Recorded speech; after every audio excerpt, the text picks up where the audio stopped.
جب سیدہ فاطمہ سن بلوغت کو پہنچی، حضرت علی کی طرف سے پیغام آیا رشتے کا. صاحبان توجہ ہے، سبھی سن رہے ہیں؟ میں ذمہ داری کے ساتھ سنا رہا ہوں. حضرت علی کی طرف سے پیغام آیا. پیارے آقا فرماتے ہیں علی رشتہ منظور ہے، لیکن آپ کے پاس حق مہر کی رقم ہے؟ یا رسول اللہ نہیں. آپ کے پاس گھر میں کچھ سامان ہے؟ نہیں. فرمایا انتظام کیجئے حق مہر کا اور گھر کے سامان کا. وہ سامان جسے آپ نے جہیز کا نام دیا ہے، میں ذمہ داری سے جملے عرض کر رہا ہوں، کوئی جہیز نہیں تھا.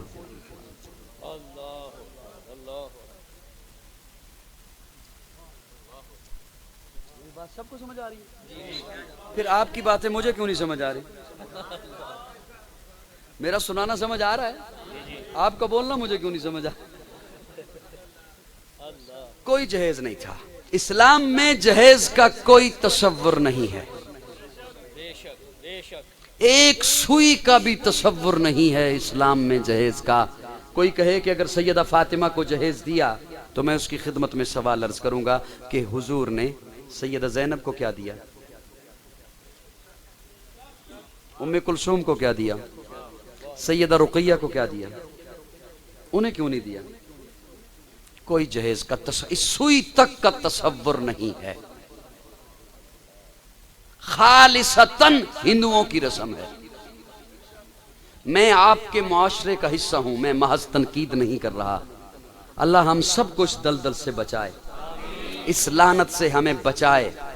یہ میرے جملے سن لو، اور ہو سکتا ہے یہ جملے سننے کے بعد نوجوان طبقہ میرے ساتھ سیلفی بھی نہ لے، بعد میں ناراض ہو جائیں، لیکن سن لے، خصوصاً وہ جو کموارے ہیں. لیکن سن لیجئے اسلام میں جہیز کا کوئی تصور نہیں ہے. اور اس بدبخت کے کیا کہنے جو طلب کرے کہ فلاں چیز چاہیے، اس سے بڑا لعنتی کوئی نہیں. جو بیٹی والوں سے طلب کریں کہ جہیز میں فلاں چیز چاہیے، ان سے بڑا دیوس کوئی نہیں، ان سے بڑا لعنتی کوئی نہیں، ان سے بڑا بغیرت کوئی نہیں. گھر کا سامان عورت کی نہیں، مرد کی ذمہ داری ہے.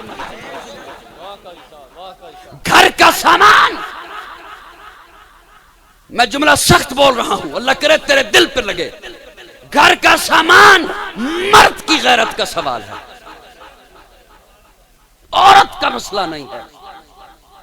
خالصتاً ہندوؤں کی رسم ہے. پیارے آقا نے کوئی جہیز نہیں دیا، کوئی جہیز نہیں دیا. حضرت علی کو فرمایا کیا ہے آپ کے گھر میں سامان، کیا ہے آپ کے پاس حق مہر کی رقم؟ حضرت علی سے طلب کیا، رشتہ مجھے منظور ہے لیکن حق مہر کیا ہے، گھر میں سامان کیا ہے؟ میری بات سمجھ آ رہی ہے؟ اسلام نے وراثت کا حکم دیا ہے. یہ باتیں ہمیں جلسے میں اچھی نہیں لگتی، کڑوی لگتی ہیں.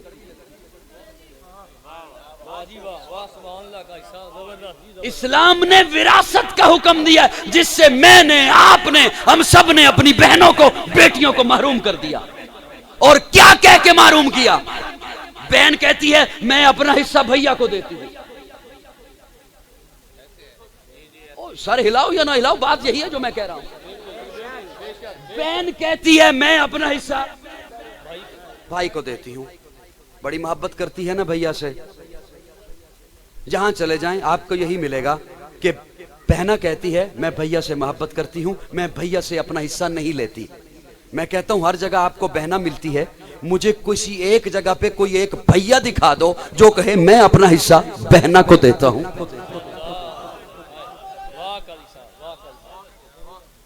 بھیا نہیں محبت کرتا، اسے لوریاں نہیں دی تھی اس نے بچپن میں، اسے کھلایا نہیں تھا، اسے کندھے پہ اٹھایا نہیں رکھا تھا. وہ کیوں کہتی ہے کہ میں اپنا حصہ نہیں لیتی؟ اس لیے کہ آپ نے اسے باتیں ہی اتنی سنائی ہیں کہ اگر تو حصہ مانگے گی تو بڑی بے حیا ہے، تو بڑی منہ پھٹ ہے، تو ہماری برادری میں ناک کٹوائے گی. یاد رکھیے، جتنے بھی والدین یہاں پہ بیٹھے ہیں، چھوٹے ہیں بڑے ہیں، چھوٹے ہیں یا بڑے ہیں، میں ان کی خدمت میں عرض کروں گا، یا وراثت میں حصہ دے کر جاؤ یا لکھ کر جاؤ، عیاشیاں کوئی اور کرے گا، پوچھا آپ سے جائے گا۔ نہ معلوم کون عیاشی کرے گا، آپ کو خبر بھی نہیں ہوگی، آپ جانتے ہی نہیں ہیں کون عیاشی کرے گا اس مال پر، اپنا ہوگا یا بیگانہ ہوگا، لیکن آخرت میں پکڑ آپ کی ہوگی۔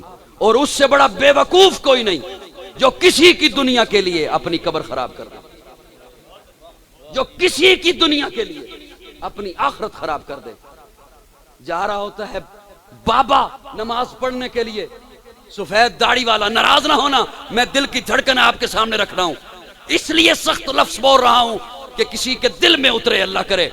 تو کہیں گلی میں بچے کھیل رہے ہوں تو گیند چلا جائے، نالی میں چھینٹیں اڑ کے پڑیں کپڑوں پر تو غصہ بھی ہو سکتا ہے۔ تجھے دیکھا نہیں تو نے، میں نماز پڑھنے کے لیے مسجد میں جا رہا ہوں، کپڑے ناپاک کر دیے، تو ان چھینٹوں کو دیکھ رہا ہے اور میں وہ مال دیکھ رہا ہوں جس مال سے تو نے کپڑا خریدا ہے، بیٹی کو حصہ نہ دے کر زمزم سے دھو لے تب بھی ناپاک ہے۔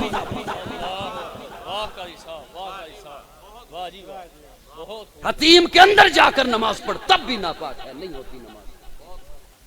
ان پیسوں سے کوئی حج نہیں، کوئی عمرہ نہیں، کوئی زکوٰۃ نہیں، کوئی عشر نہیں، اگر بیٹی اور بہن کو حصہ نہیں دیا ہے تو۔ میری بات سمجھ آئی ہے یا نہیں آئی ہے؟ عہد کرتے ہیں جس آیت میں کیوں بیٹے کو کیوں حصہ دیتے ہو، بیٹے کو کیوں وارث بناتے ہو، قرآن نے بنایا ہے جی۔ جس آیت میں اللہ نے بیٹے کو وارث بنایا ہے، اللہ نے آیت بھی نہیں بدلی، اسی آیت میں بیٹی کو وارث بنایا ہے۔ تو یوں کر کے گزرتے ہیں کہ وہ قرآن نو کنڈ نہ ہو جائے، قرآن نو کنڈ نہ ہو، بڑے نا ایکشن بنا کے گزر دینے، اے کنڈ نہیں، اے کنڈ، او کنڈ نہیں جڑا تو ڈرامہ بازی کر رہے ہیں کہ قرآن نو کنڈ نہ ہوئے، اے کنڈ ہے۔